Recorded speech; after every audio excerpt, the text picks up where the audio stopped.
Hello everybody, Jamie the Board Game Man, and today we're looking at a game from the year 2009 by Z-Man Games. It is a 3 to 8 player game. Can take up to about an hour to play. It is called Long Shot. Now this game is out of print. As of this taping, there has not been a reprint of this game. They did do a dice game version, and as of right now I don't have that, so we're going to go ahead and take a look at this version of Long Shot.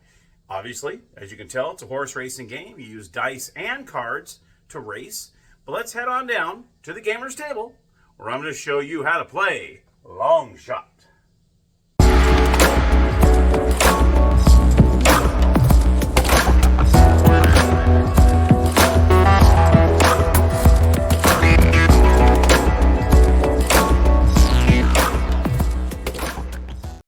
Everybody, here we are with Long Shot. Let's take a look. All right, so here is the layout of the game. As you can see, you have the board, which is the racetrack. You also have your 10 horses, which you'll put on the start-finish line to begin the game. You also have 2 dice. We have 1 die that has numbered 1 through 10, which obviously is the horse numbers. And then you have your green die, which is the movement die. There is a 0, some 1s, and a 3 on that die. You also have your cash over here. You got 5, 10s, and 20s. You also have long shot cards, which you will play along throughout the game. You also have re-roll tokens. Every player is going to start off with 1. And then the long shot cards, everyone's going to start off with 3 cards.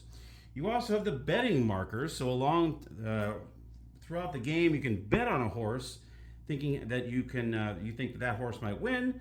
You would actually put your dollar amount, and then you put whatever horse number you think will win the game, so you can place bets on horses. You also can own horses, which we have 1 through 10 on the side here, so you can purchase them throughout the game. All right, so let's go ahead and start up showing you how this works. So the object of the game is you want to have the most cash after that third place horse finishes. Once the third place horse finishes, that's the game. The game ends immediately. Everyone rounds up their cash, all their bets that they've made, whether any of their horses won, placed, or showed, and then you'd add up all your funds. And you have the instruction booklet that's right here.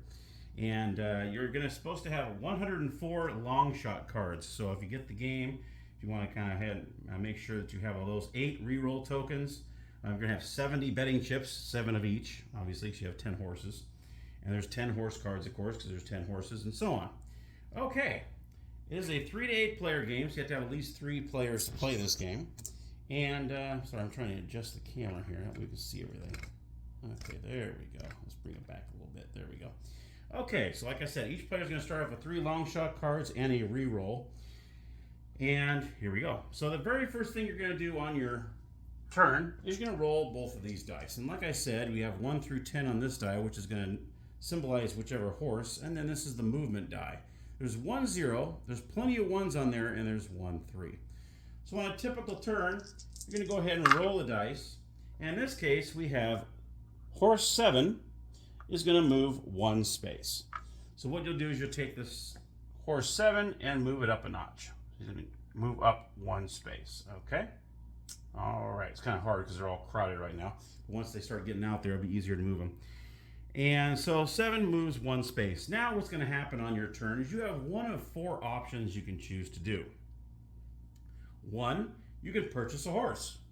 The purchase price is on right here. In the upper right hand corner, it tells you how much your horse is worth. And each horse has a special ability. So throughout the game, you want to make sure that you watch this. Like Wonder Bread is the name of this one. At the beginning of your turn, if Wonder Bread is in the lead by himself, you may draw 1 extra card, which I'll go over the cards in a moment. So this is the special ability for horse number 1. Here are the odds, right down here. So if he places first, it's 6 to 1.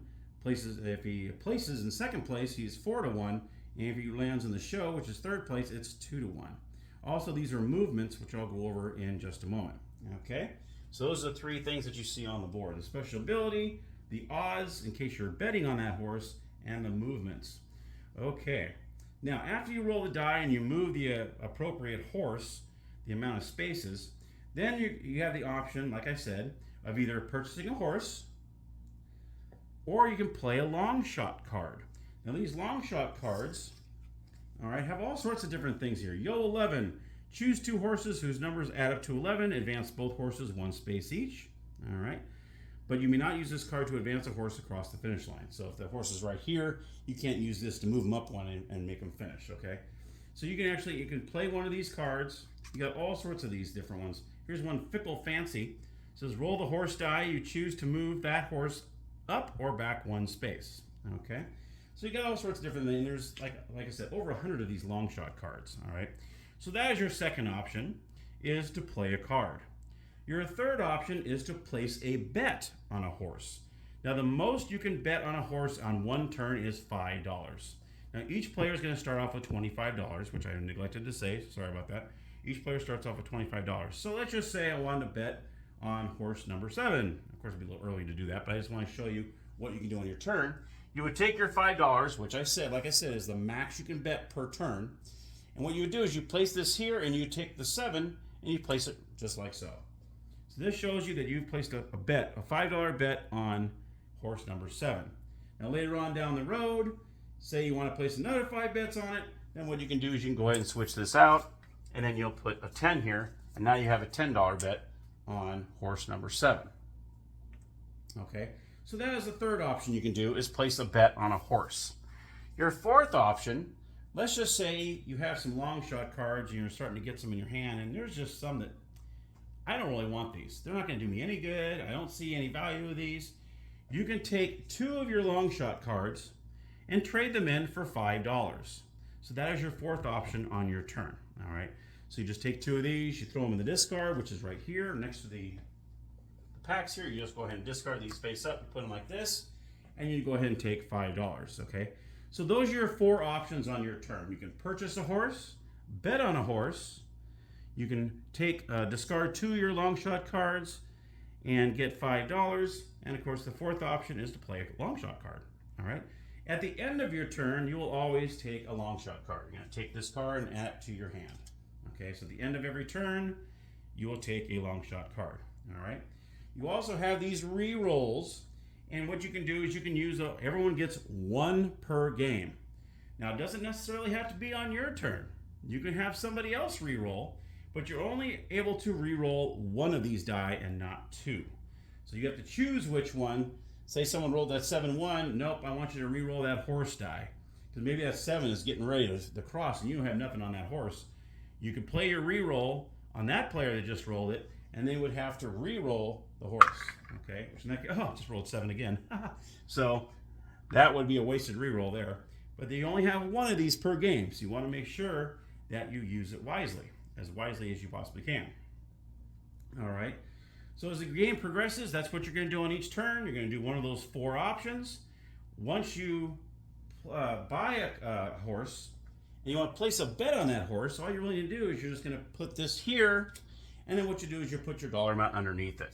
So say you want to bet on your own horse, you just do something like this. Okay.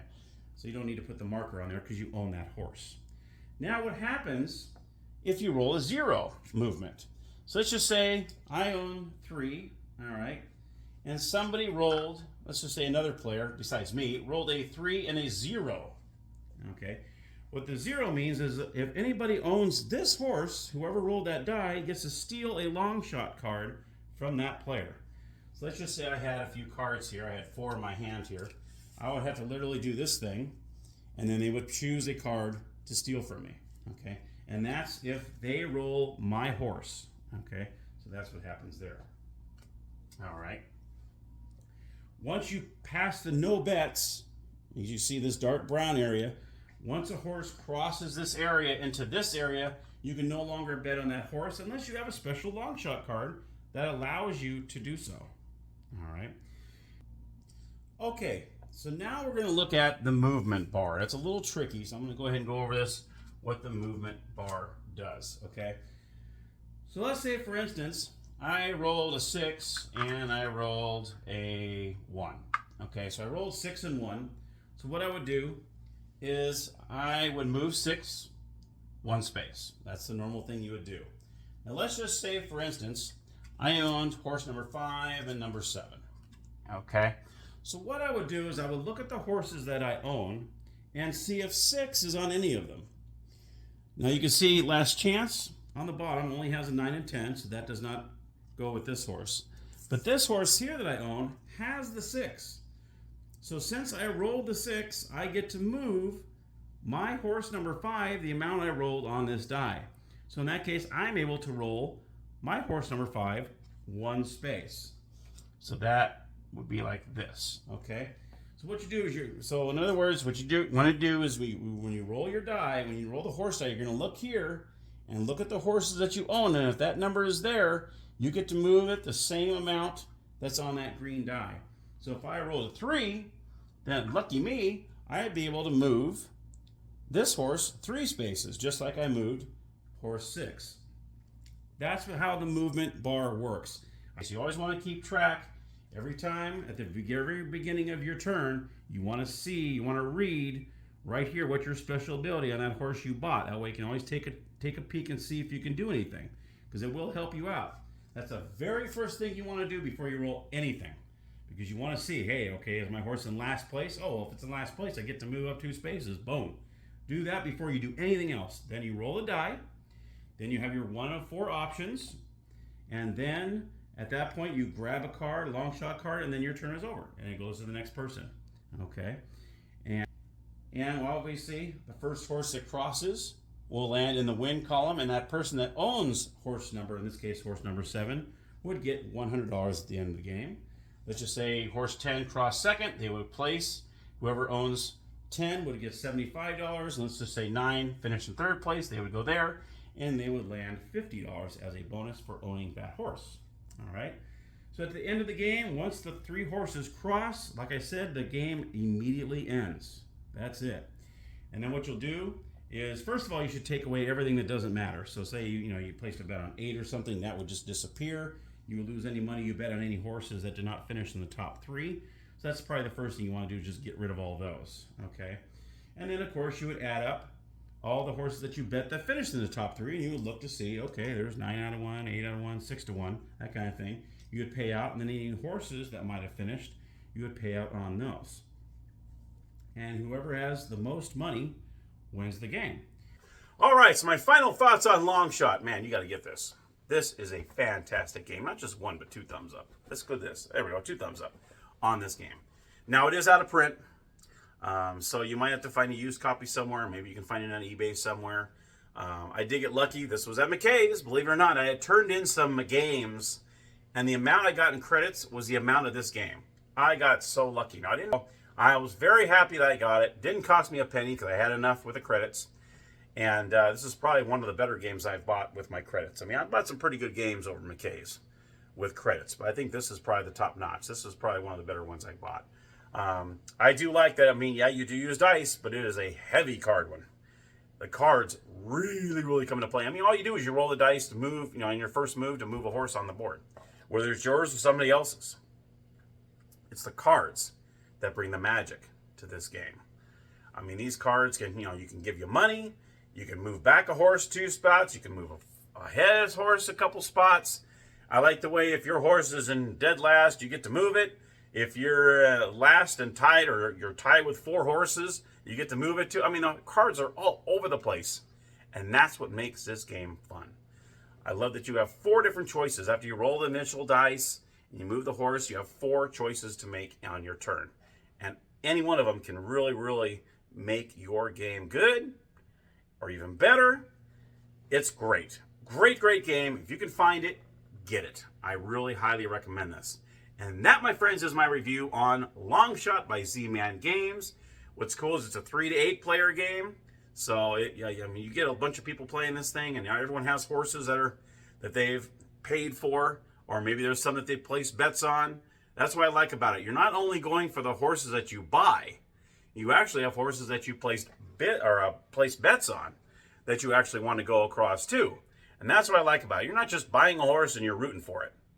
Almost like Downforce. Downforce, you're buying your cars, you have the auction, and those are the only cars you care about. Now, maybe I know you do bet along the way which car you think is going to win, but deep down, you want your cars to win. Now, this one, okay, you buy a horse. Yes, you want it to get within those first 3 because you get a certain amount, the winnings, But sometimes those bets might be worth more than those winnings. So you never know. So that's what makes this game great. You're fighting either way, whether it's a horse that you bought or not, really, really heavily. All right, my friends, that is my review on Long Shot. I hope you enjoyed the review. Let me know what you think about this game. And as always, happy gaming.